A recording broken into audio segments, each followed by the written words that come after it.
யோசிச்சு பாருங்க, ஒரு ஹவுஸ் ஒய்ஃப் பிசினஸ்னா என்னன்னே தெரியாத ஒருத்தர் எப்படி 21 வருஷத்துல ஒரு பெரிய பிராண்ட் உருவாக்க முடியும்? இதுதான் ஆரா புட்டிக், அதோட நிறுவனர் செல்வியோட அசர வைக்கிற உண்மை கதை. வாங்க, இந்த கதையில என்ன இருக்குன்னு நாமளும் தெரிஞ்சுக்கலாம். முதல்ல இந்த கேக்க பாருங்க. 21 வருஷம் சும்மா இல்ல. அதுல என்ன எழுதியிருக்கு பாத்தீங்களா? அதிர்ஷ்டம் இல்லை, உழைப்பு. அப்போ இந்த உழைப்ப மட்டும் வச்சு ஒரு ஹவுஸ் ஒய்ஃப் எப்படி ஒரு பெரிய பிசினஸ் ஓனரா ஆனாங்க? அதுதான் இங்க கேள்வி. கதை ஆரம்பிக்கிறது 2004ல. அப்போ செல்வி சும்மா டைம் பாஸ் பண்ணலான்னு ஒரு சின்ன முடிவு எடுக்கறாங்க. ஆனா வாழ்க்கை அவங்களுக்காக ஒரு பெரிய ஸ்கெட்ச் போட்டு வச்சிருந்தது அவங்களுக்கு தெரியாது. காலையில பையன் ஸ்கூலுக்கு போனதும் வீட்ல ஒரே அமைதியா இருக்கும் இல்லையா? அத போர் அடிக்காம தனக்கான நேரமா மாத்திக்கணும்னு செல்வி நினைச்சாங்க. சரி, உடம்ப பாத்துக்கலான்னு ஒரு ஜிம்ல சேர்றாங்க. ரொம்ப சிம்பிளான ஒரு முடிவு. ஆனா அவங்க லைஃபையே மாத்த போற முதல் ஸ்டெப் அதுதான்னு அப்போ அவங்களுக்கு தெரியாது. நம்ம லைஃப்ல நாம ஒன்னு நினைச்சா விதி வேற ஒன்னு நினைக்கும்ல, அதே மாதிரிதான்.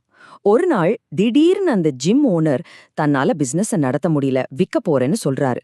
அப்போதான் செல்வி முன்னாடி வாழ்க்கையே ஒரு பெரிய வாய்ப்பை கொண்டு வந்து நிறுத்துது. எவ்வளவு தெரியுமா? 3 லட்சம் ரூபாய். அந்த காலத்துல அது எவ்வளோ பெரிய பணம்னு யோசிச்சு பாருங்க. ஆனா செல்வி அவங்க கணவர்கிட்ட கேட்டதும் அவர் ஒரு வார்த்தை கூட யோசிக்கல. எவ்வளோ வேணும்னு மட்டும்தான் கேட்டாரு. அந்த 3 லட்சத்தை விட அந்த நம்பிக்கை தான் அவங்களுக்கு கிடைச்ச பெரிய முதலீடு.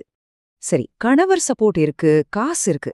ஆனா செல்வி மனசுக்குள்ள ஒரு சின்ன பயம். நானா?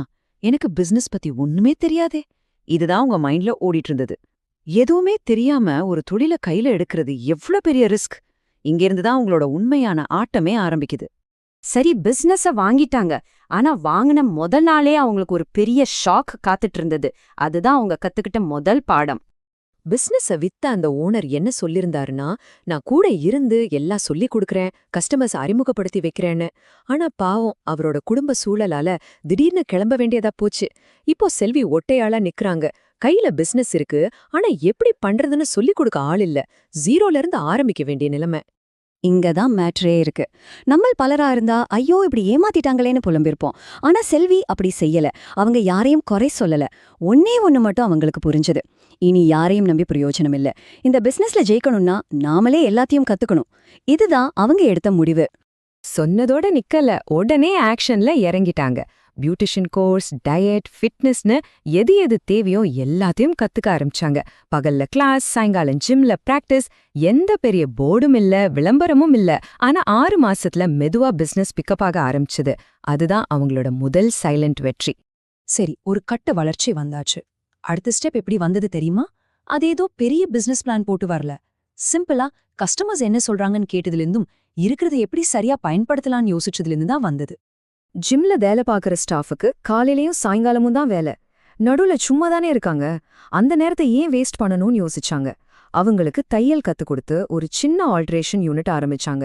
இதனால அவங்களுக்கும் எக்ஸ்ட்ரா வருமானம், நேரமும் வீணாகல.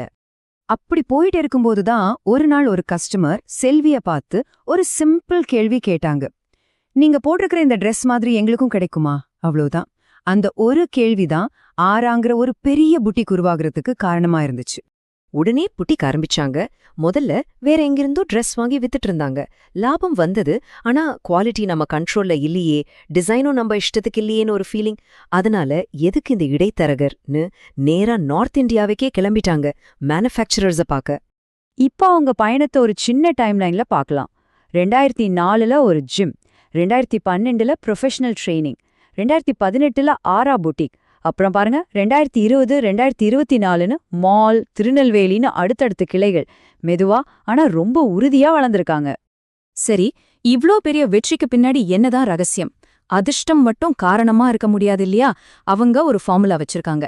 அந்த சக்சஸ் ஃபார்முலா என்னன்னு இப்ப நாம பார்க்கலாம். அந்த ஃபார்முலா பேர் தான் AARA, ஆரா. இது சும்மா ஒரு பேருக்காக இல்ல. அவங்க பிசினஸ் பண்ற விதத்தையே இந்த 4 எழுத்துல அடக்கிடலாம். ஒவ்வொரு எழுத்துக்கும் ஒரு பவர்ஃபுல்லான அர்த்தம் இருக்கு. முதல்ல ஏ, அக்கவுண்டபிலிட்டி, அதாவது பொறுப்பு. கஸ்டமருக்கு ஒரு வார்த்தை சொல்லிட்டா அதை செஞ்சே ஆகணும். அடுத்த ஏ, ஆத்தென்டிக் குவாலிட்டி, உண்மையான தரம். காசுக்காக குவாலிட்டியில காம்ப்ரமைஸே கிடையாது. அடுத்து ஆர், ரீசோர்ஸ் ஆப்டிமைசேஷன், அதாவது இருக்கிற வளத்தை வீணாக்காம பாத்துக்கிறது. டைம், ஸ்டாஃப் திறமைன்னு எதையும் வேஸ்ட் பண்ணக்கூடாது. கடைசி ஆனா ரொம்ப முக்கியமான ஏ, ஆங்கர் சிஸ்டம், நங்கூரம் மாதிரி. அவங்க குடும்பம், அவங்க ஸ்டாஃப், இவங்களோட சப்போர்ட் தான் அவங்களோட உண்மையான பலம். இந்த நாலும் சேர்ந்தது தான் ஆரா. சோ இந்த கதையோட கடைசிக்கு வந்துட்டோம். செல்வியோட இந்த பயணம் நமக்கு என்ன சொல்லிக் கொடுக்குதுன்னு ஒரு நிமிஷம் யோசிப்போம். ஒரு ஹவுஸ் ஒய்ஃபா ஆரம்பிச்சு இன்னைக்கு பல பெண்களுக்கு வேலை கொடுக்கற ஒரு ஓனரா, ஒரு ரோல் மாடலா வளர்ந்து நிக்கறாங்க. இது வெறும் அவங்க ஜெயிச்ச கதை இல்ல, அவங்க மூலமா பல பேரோட வாழ்க்கை மாறின கதை. கடைசியா இந்த ஒரு வரியோட முடிக்கலாம். வெற்றி சத்தம் போட வேண்டியதில்ல, அமைதியாக நடந்தாலே போதும். ஆராவோட இந்த 21 வருஷ பயணம் நமக்கு சொல்ற பாடம் இதுதாங்க. ரொம்ப ஆரவாரமா இல்லாம அமைதியா ஆனா உறுதியா ஜெயிக்க முடியும்.